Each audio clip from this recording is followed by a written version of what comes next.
All right, so just had to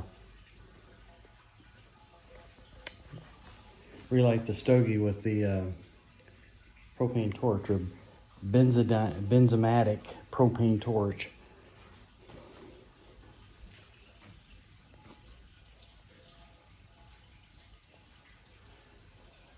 So this next one that I'm working on, and seems like it's going to be quite the little charmer, is the Shakespeare. Let me pause this, and I will. Sorry, I have my contacts in. Had to have the readers to see up close. It's a bitch getting old. Okay, so what this one is going to turn into, and I'm in the final stages of soldering. I don't know if it's focusing in. I took a piece of hell, I don't know what gauge. What is that? 10 gauge copper wire, and ran it. I popped the end plug off of the Shakespeare rod or antenna housing, and I ran this heavy gauge copper down the center of it. And what I was going to do is just make like a vertical, just a 12-foot vertical to, see what I could get. There's the 4-foot section, and there's the 8-foot section there.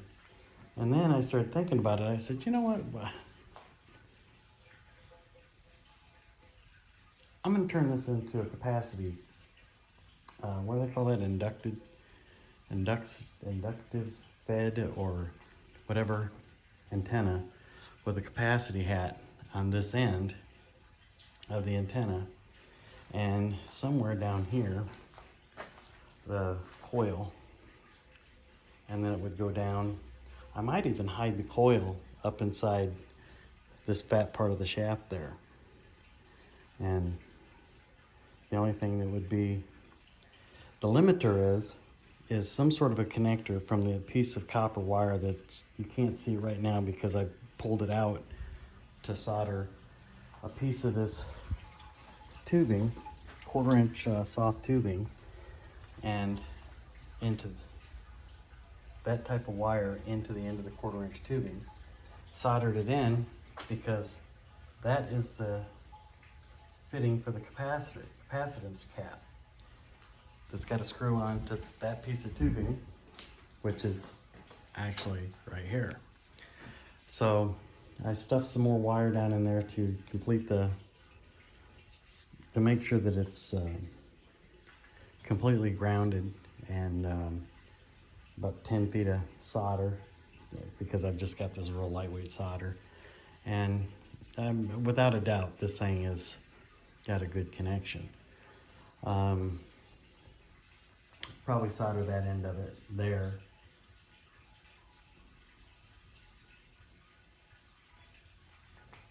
But in any case, that'll slide back down inside there after I've mounted the capacitance cap to it.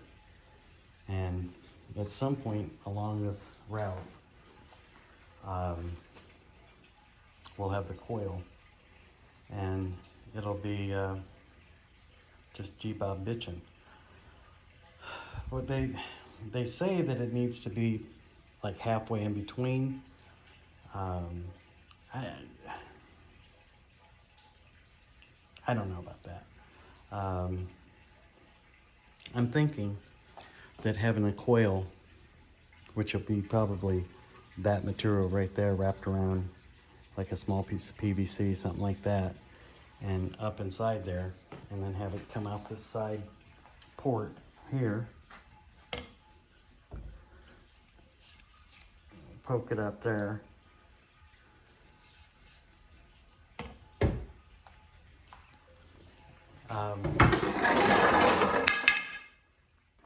and this is what happens when you don't have an official work area. Sorry. You have a garage that a car goes in. So in my work surface, Western Waste Management. dumpster. So the big thing is that I don't want to leave it as a 12-foot radial, and because then it's almost impossible to carry it anywhere. I want it to be able to be broken down.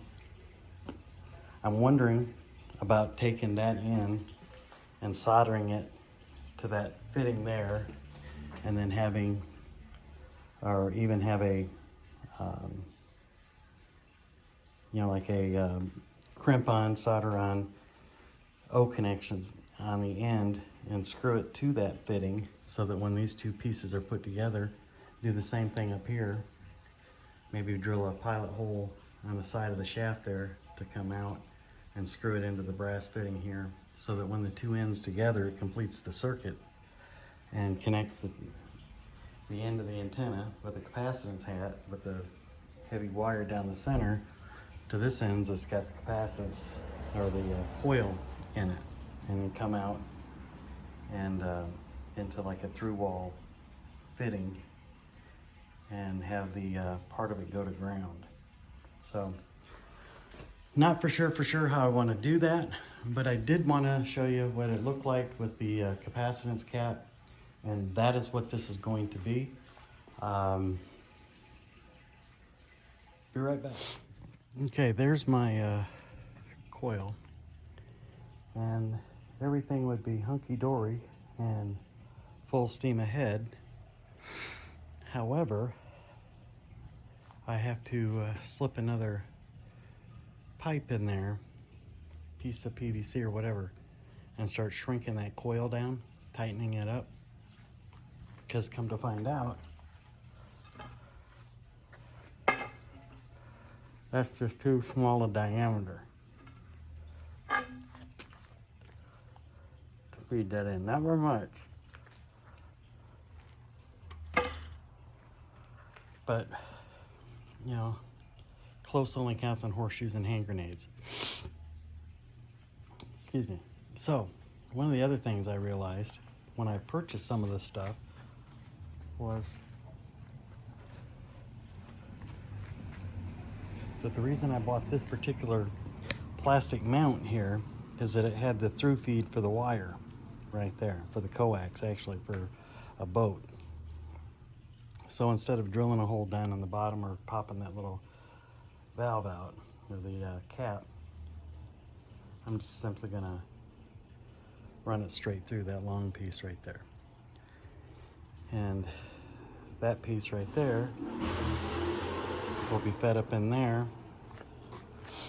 I have an idiot that lives across the street from me, and pop out of the side of the tube like that. So then the end will come out, and I'll simply drill a hole up there, probably up in that area somewhere, right into that metal.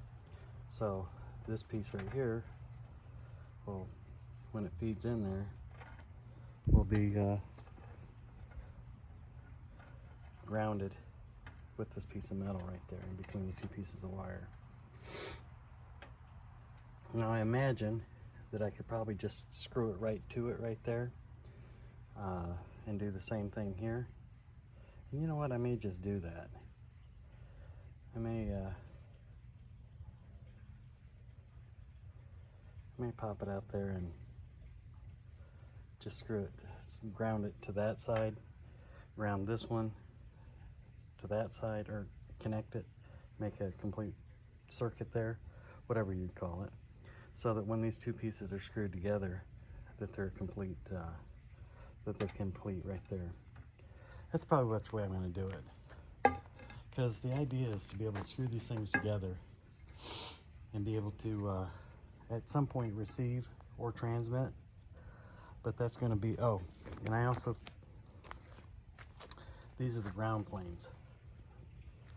I chose to go ahead and finish out the rest of the heavy gauge wire and made 4 equal length radials, ground radials, so that when it's set in the ground, they'll spread out and give it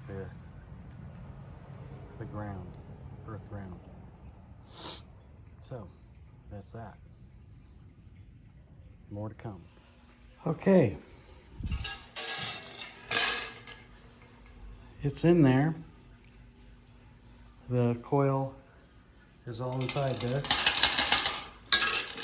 I'm going to drill a hole here and put a bolt or a screw, and then wrap this copper lead around it and do the same thing to the end piece that's out here.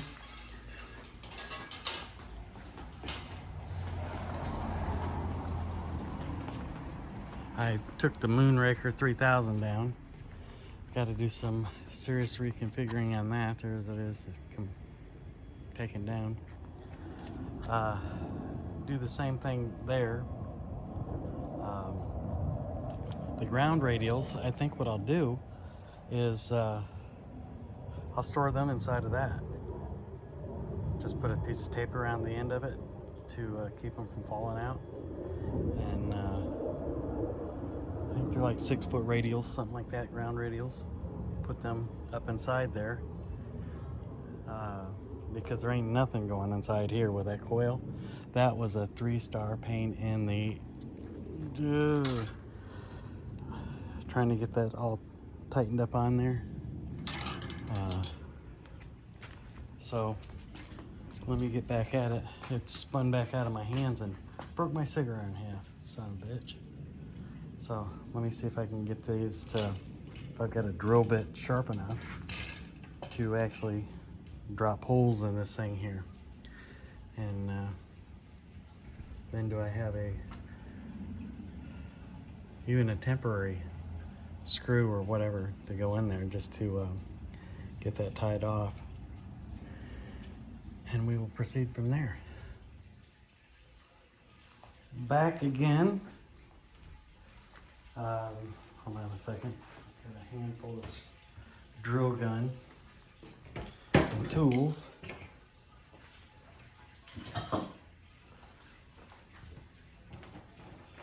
The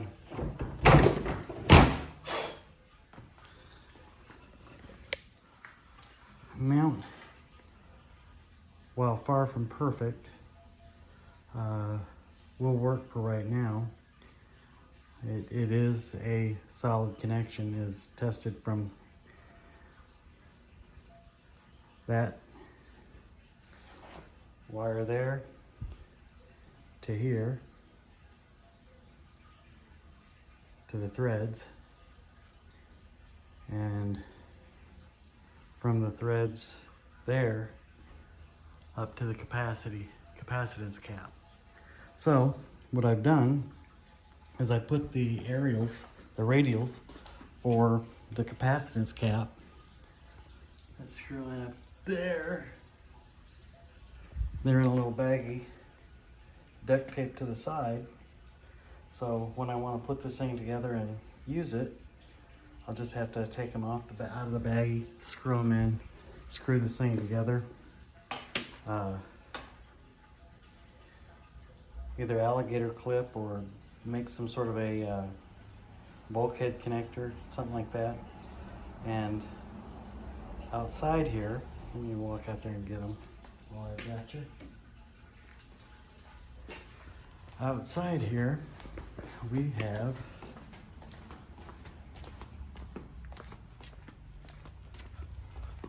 the 4 equal length, same gauge